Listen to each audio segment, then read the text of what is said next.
역사상 가장 아슬아슬한 줄타기를 한 왕국이 있다면 혹시 어딘지 아시나요? 바로 거대한 중국과 일본 사이에 낀 작은 섬 류큐 왕국입니다. 이 작은 왕국이 어떻게 300년이 넘는 시간 동안 두 제국을 상대로 자신을 지켜냈는지 그 믿기 힘든 외교 게임 속으로 지금부터 함께 들어가 보시죠. 네, 바로 이 질문에서 모든 게 시작됩니다. 지도 위에서는 정말 작은 점에 불과한 이 왕국이 어떻게 그 거인들 틈바구니에서 수세기 동안이나 버텨낼 수 있었을까요? 그 답은요, 결코 운이 아니었습니다. 모든 것이 아주 치밀하게 계산된 계획이었어요. 오늘 이야기의 핵심 키워드는 바로 이 전략적 사보타주의입니다.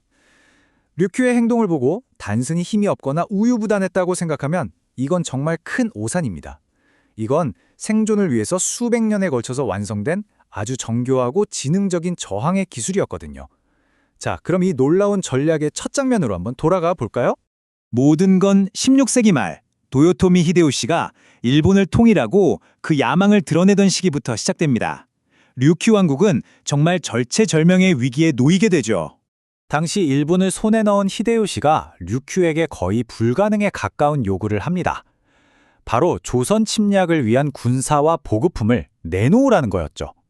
아니, 자신들의 오랜 종주국인 명나라를 치는 전쟁에 동참하라니 이건 말 그대로 외교적 자살행위였습니다.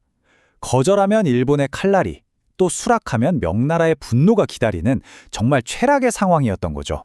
여기서 류큐는 그 유명한 두 개의 혀, 외교를 선보입니다. 정말 기가 막히죠?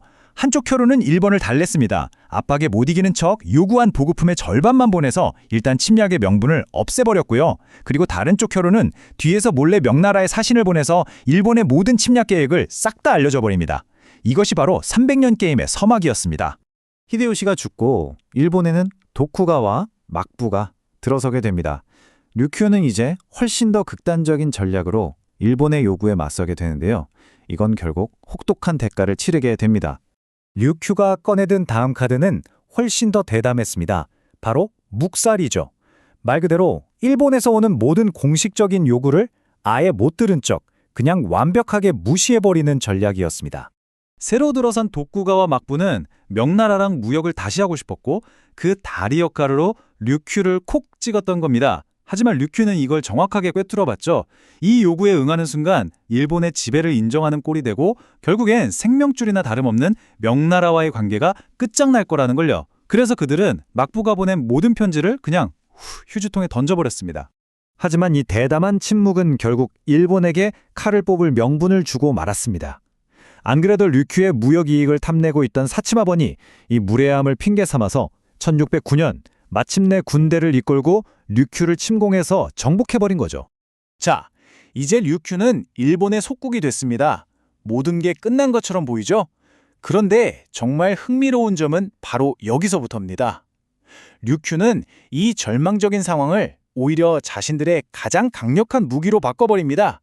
여기서 아주 놀라운 역설이 발생해요. 류큐를 정복한 사츠마번의 진짜 목적은 류큐와 중국 사이의 무역에서 나오는 이익을 가로채는 거였거든요. 그런데 이 이익을 얻으려면 중국의 눈에 류큐가 완벽한 독립국처럼 보여야만 했습니다. 일본의 지배를 받는다는 걸 들키는 순간 무역은 그대로 끝이니까요. 류큐는 바로 이 모순의 틈을 파고들었습니다. 이 때문에 양속, 그러니까 양쪽에 모두 속해 있다는 아주 기묘한 상태가 만들어집니다. 일본의 속국이면서 동시에 중국에 충실한 조공국인 셈이죠. 그리고 이 애매함이 역설적으로 류큐를 지키는 가장 강력한 방패가 되었습니다.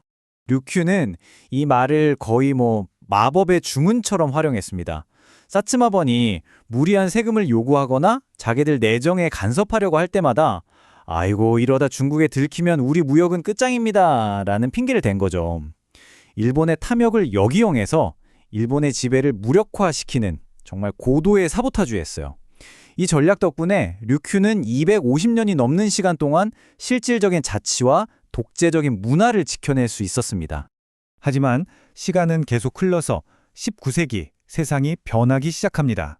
서구 열강이 등장하고 근대적인 국제 질서가 동아시아를 뒤덮으면서 300년간 유효했던 류큐의 생존 전략은 더 이상 통하지 않게 됩니다.